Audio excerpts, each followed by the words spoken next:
Pada sore kali ini kita akan mempraktikkan hukum Archimedes. Pertama yang kita butuhkan adalah 4 butir telur, pena snowman yang berwarna, tisu, 4 gelas air yang sama takarannya. Pertama-tama kita akan menggunakan garam. Untuk setiap 1 gelas akan bertambah 1. Dimulai dari 1 gelas adalah 1 sendok yang diratakan. Sudah atau sudah ratakan? Baik. Coba di samping. Tidak apa-apa, tidak apa-apa. Lanjut saya. Sudah.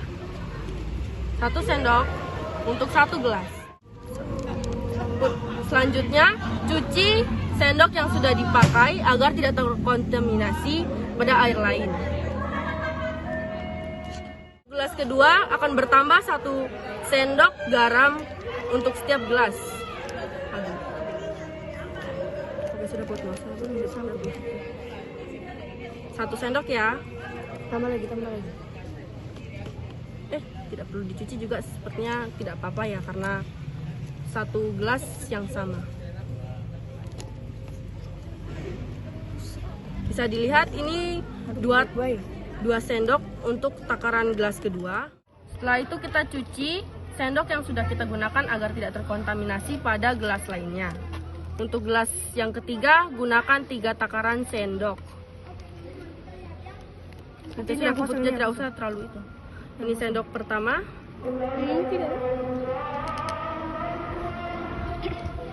Sendok kedua. Tolong dirapikan.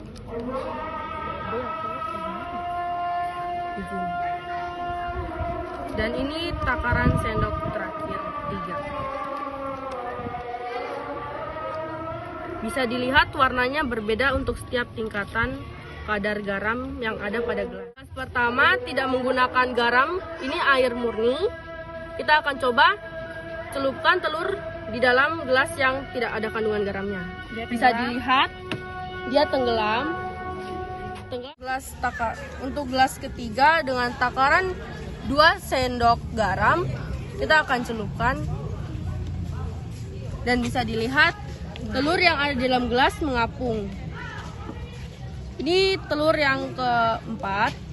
Kita akan taruh pada gelas yang dengan kadar garam paling tinggi, yaitu dengan takaran 3 sendok garam. Dan di sini bisa kita lihat perbedaan. Coba kita lihat dengan pada gelas yang berisi air murni, telur dalam gelas tersebut tenggelam. Untuk gelas kedua dengan kadar garam rendah, yaitu 1 sendok garam, ternyata telurnya masih tetap tenggelam ya. Nah, yang kali ini dengan kadar garam yang cukup tinggi, yaitu 2 sendok, terus tersebut mengapung. Selanjutnya kita akan ukur tinggi setiap telur yang ada dalam gelas dengan kadar bisa kita lihat. Tolong kameramen ke sebelah sini. Ini kita harus ukur dengan tegak lurus, dan kita bisa lihat di sebelah sini ukuran telur yang tenggelam sedalam 1 cm.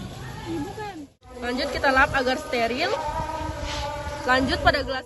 Dan untuk gelas kedua bisa kita lihat dia tenggelam sedalam 3 cm. Lanjut, pertama kita tetap lap agar tidak tercampur kandungan garamnya dengan yang lain. Ya, untuk yang kali ini mengapung ya. Bisa dilihat dia mengapung sedalam 8 cm. Lanjut kita sterilkan dulu agar tidak terkontaminasi.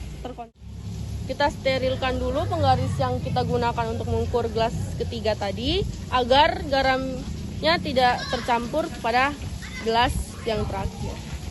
Gelas dengan takaran 3 sendok garam, kita akan lihat apakah sama dengan gelas sebelumnya.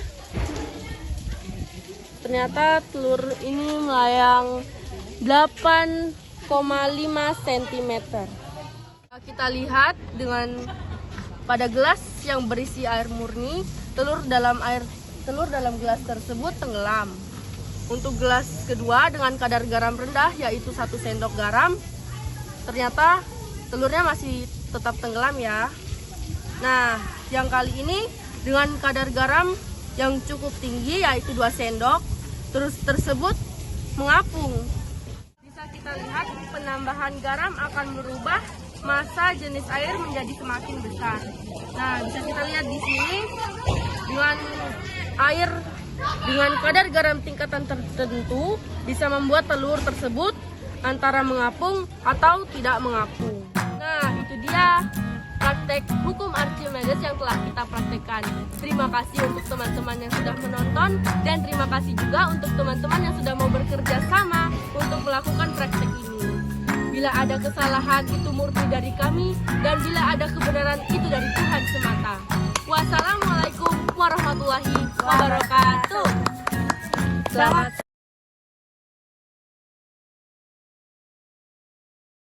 Langsung saja simak video berikut ini. Archimedes adalah seorang matematikawan Yunani, fisikawan, insinyur, penemu, dan astronom. Ia lahir pada tahun 287 sebelum Masehi di Sirakus, Sisilia. Ia adalah putra dari sejarawan matematika yang bernama Phidias. Selain itu, sangat sedikit yang diketahui tentang kehidupan masa awal Archimedes atau keluarganya. Dikatakan bahwa di masa mudanya ia pergi ke Alexandria, Mesir untuk menerima pendidikannya. Archimedes hidup selama 75 tahun dan meninggal pada tahun 212 sebelum Masehi. Ketika itu, ia dibunuh oleh seorang prajurit Romawi. Ketika tewasnya Archimedes, ia sedang mengerjakan persoalan geometri dengan menggambarkan lingkaran-lingkaran yang berada di atas tanah. Sebelum dibunuh, Archimedes meneriaki pasukan Romawi tersebut dengan teriakan, "Jangan ganggu lingkaranku." Archimedes menjadi sangat terkenal ketika ia melompat dari bak mandi tanpa sehelai pakaian pun. Diceritakan bahwa pada saat itu pemerintahan dipegang oleh Raja Hiron II. Sebagaimana seorang raja pada umumnya, ia tinggal di kerajaan, lengkap dengan semua perlengkapan kerajaan. Satu-satunya hal yang membuatnya kurang adalah mahkota. Tidak ada benda indah tersebut di atas kepalanya, dan sebagaimana seorang raja pada umumnya, ia menginginkan hal tersebut. Maka sang raja pun memanggil tukang emas. Sang pandai emas pun datang ke istana, lalu bertanya tentang bentuk mahkota yang Raja Hiron II inginkan, serta bahan dasar pembuatannya. Yang pada intinya, raja tersebut ingin dibuatkan mahkota yang terbuat dari 100% emas murni. Sang pandai emas pun menyanggupi hal tersebut, lalu ia pulang. Dan beberapa hari kemudian, ia kembali menyambangi istana sambil membawa mahkota ciptaannya. Bukannya senang karena keinginan sang raja terpenuhi, raja malah merasa ada yang janggal. Jika dilihat, mahkota itu memang tampak biasa, bentuknya persis seperti yang raja inginkan. Namun, begitu diangkat, mahkota tersebut terasa lebih ringan dari seharusnya. Raja pun mulai curiga kepada sang pandai emas tersebut. Raja curiga bahwa mahkota tersebut tidak terbuat dari 100% emas murni, melainkan ada campuran bahan lainnya. Namun, sang raja tidak benar-benar bisa membuktikan kecurigaannya. Akhirnya, Raja Hiron II mengutus pengawal untuk mencari orang yang sangat pintar di penjuru kota. Didapatlah seorang yang bernama Archimedes. Raja Hiron II pun memerintahkan Archimedes untuk meneliti mahkota tersebut tanpa merusak mahkota sedikit pun. Setelah berhari-hari, Archimedes berpikir keras, ia tidak tahu cara membuktikan kecurangan pandai emas itu. Apalagi saat itu belum adanya alat elektronik yang dapat mendeteksi apakah sebuah benda tersebut terbuat dari emas murni atau emas campuran. Kemudian Archimedes juga dilarang untuk melelehkan emas tersebut. Dengan berbagai percobaan yang dilakukan terkait dengan luas, volume, permukaan alas pada mahkota tersebut, membuat Archimedes menjadi sangat lelah. Kemudian Archimedes pun menjadi galau. Pada suatu hari, ia menceburkan dirinya ke dalam bak mandi yang penuh dengan air. Saat Archimedes berendam dalam bak mandinya, ia melihat bahwa air dalam bak mandi meluap keluar sebanding dengan berat tubuhnya. Archimedes kemudian menyadari bahwa hal ini dapat digunakan untuk menghitung volume dan isi mahkota tersebut. Dengan membagi berat mahkota dengan volume air yang dipindahkan, kerapatan dan jenis mahkota pun dapat diperoleh. Berat jenis mahkota akan lebih rendah daripada berat jenis emas murni apabila pembuat mahkota tersebut berlaku curang menambahkan perak ataupun logam dengan berat jenis yang lebih rendah, maka berat jenis mahkotanya akan lebih rendah. Karena terlalu gembira dengan penemuannya itu, Archimedes buru-buru keluar dari bak mandi tanpa pakaian sehelai pun di tubuhnya.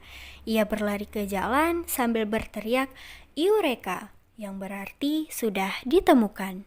Kemudian, Archimedes pun datang kembali ke kerajaan untuk membuktikan penemuannya.